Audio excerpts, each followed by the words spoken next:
Welcome everyone to a disassembly video of the Emerson Traveler knife.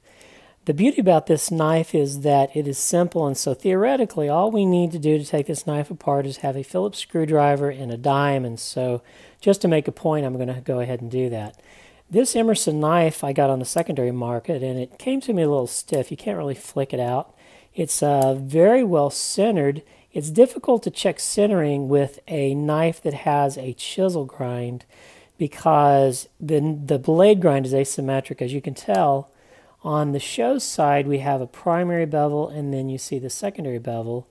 On the scale side all you have is a primary bevel, and so it goes, when you close it, it looks like it favors the clip side even though it is really perfectly centered. That's just an oddity. Well, let's go ahead and take this knife apart. We'll start with this pivot.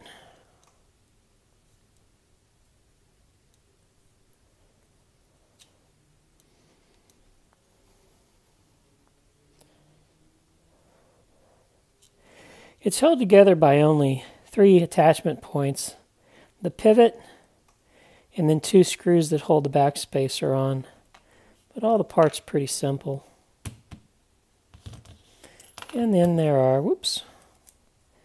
there are 2 back spacer screws.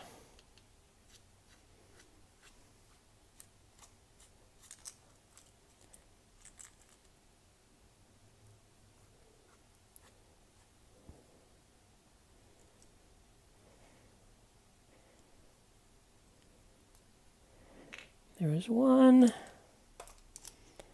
And here goes the other.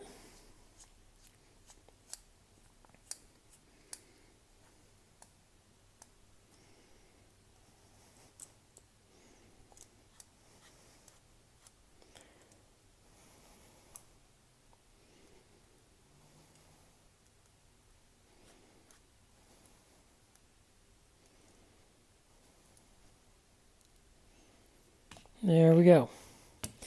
And that's all that's holding the knife together.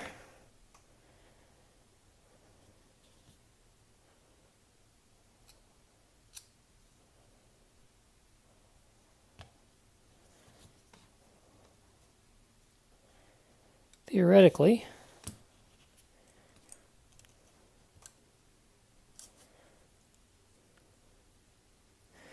oh, I was wrong. You have to take out these screws too.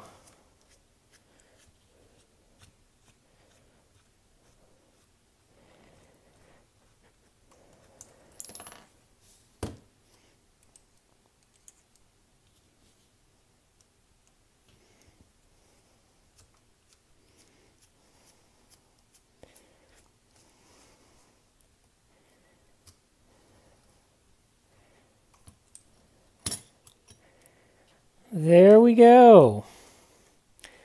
So that is a very basic knife. And here we have all the parts. We have the 2 washers, the pivot, and the blade stop. And it has some heavy grease in there. This off.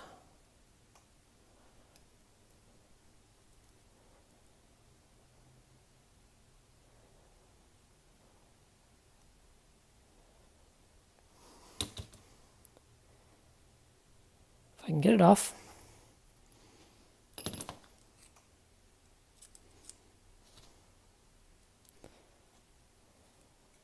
There we go. 2 washers that they don't look like bronze washers, they just look like reservoir washers. And the back spacer is held in by these screws. And that's it, there you go. Very basic, simple knife. So, we're going to start by cleaning everything up. I have a little Windex here and a paper towel. So we're going to use that to clean these parts.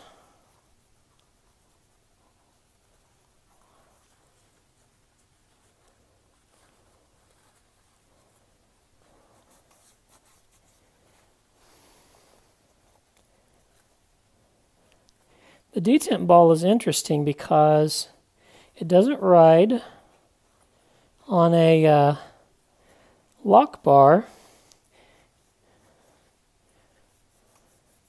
It's more part of the, it's got a detent ball on the show side, and then it has a detent ball on the lock bar. Interesting.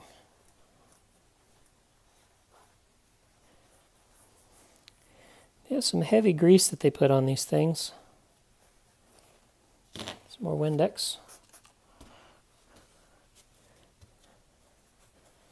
We can get it all off though.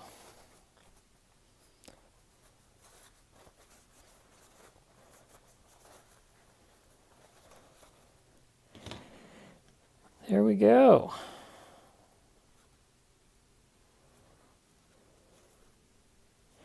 There's the pivot.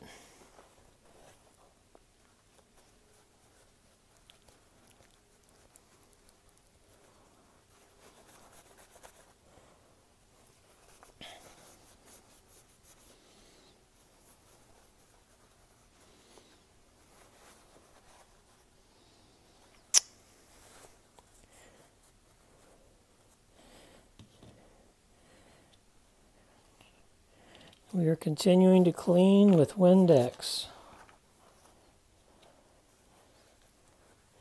just to make sure everything gets cleaned. There's that one.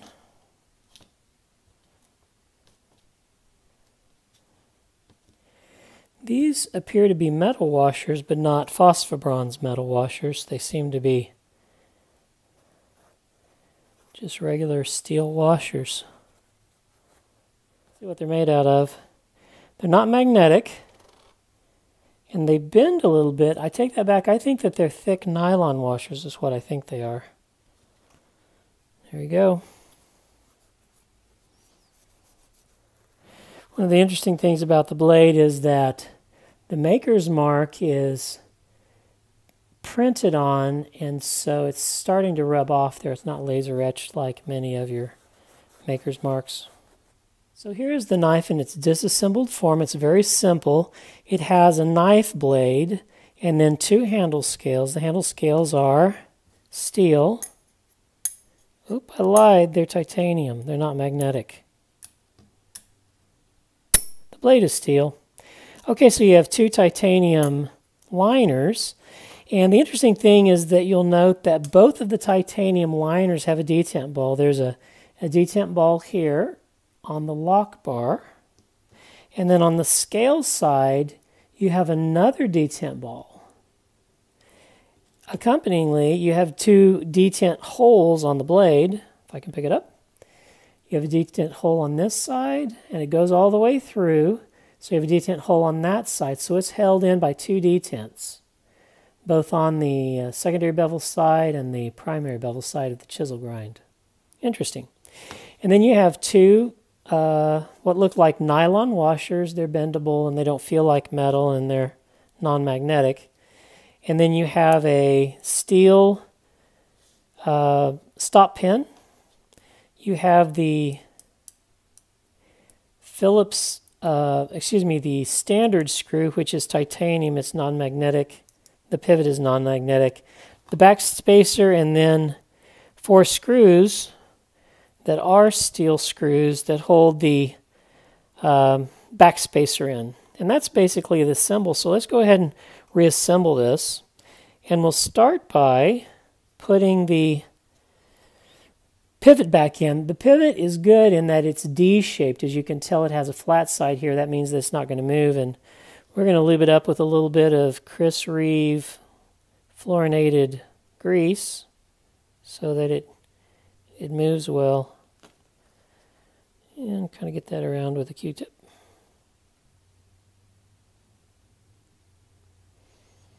There we go.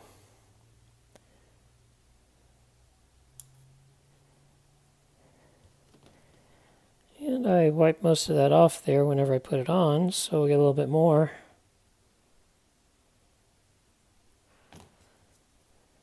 Make sure it all gets in there, but not in the hole.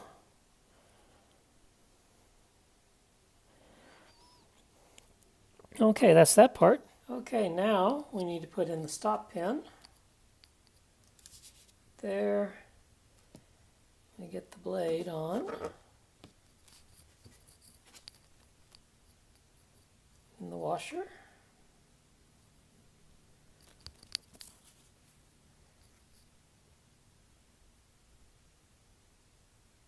A little bit more lubrication.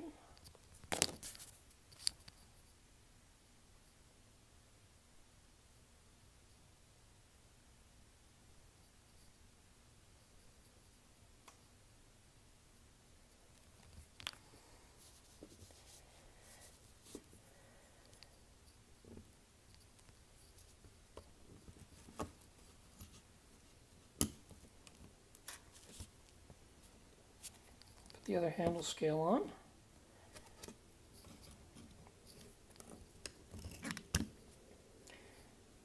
Here's that. I'm going to loosely put in the screw here.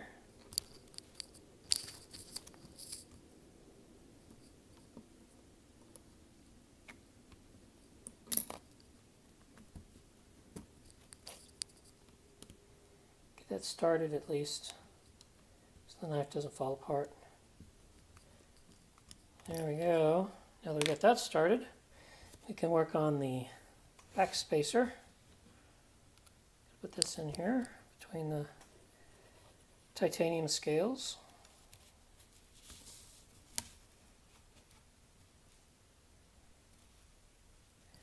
That all nice and lined up. I don't think it is nice and lined up yet.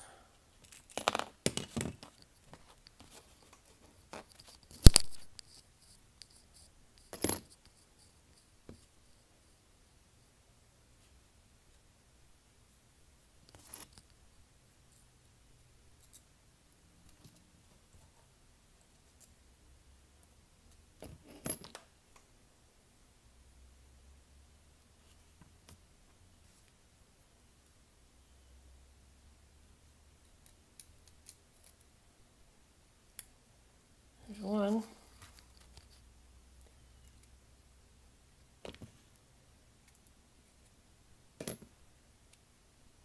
There's the other one lined up. Get those started.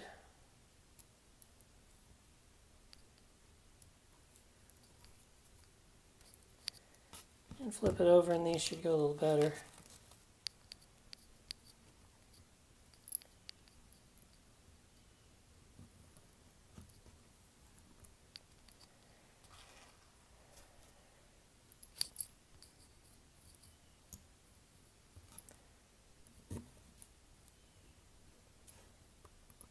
There we go.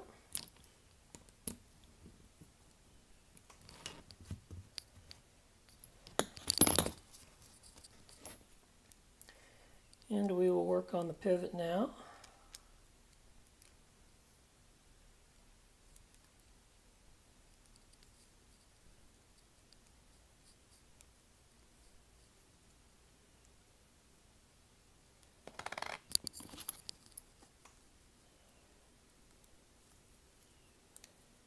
These a little tighter.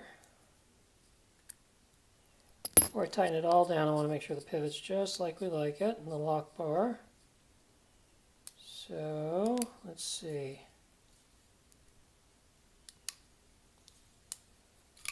Oh yeah, flicks out now. A little bit of fluorinated grease did wonders on that thing. So let's see how tight we need to get it.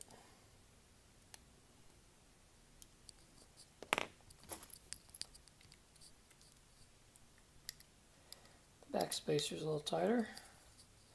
Now that we have the pivot like we like it.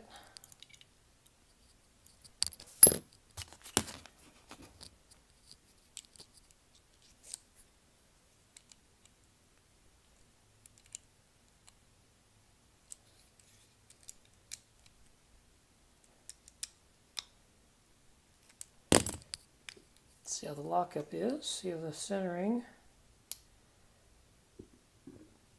It's a little bit on the scale side.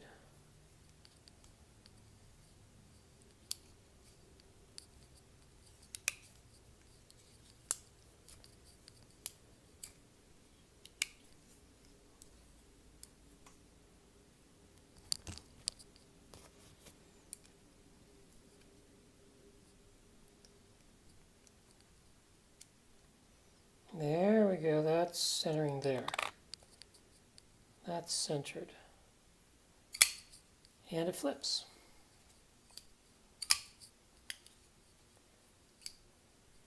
Centered perfectly. No blade play. And now with the fluorinated grease, it flips great. Well, that's been a disassembly video of the Emerson Traveler knife. I hope you've enjoyed it.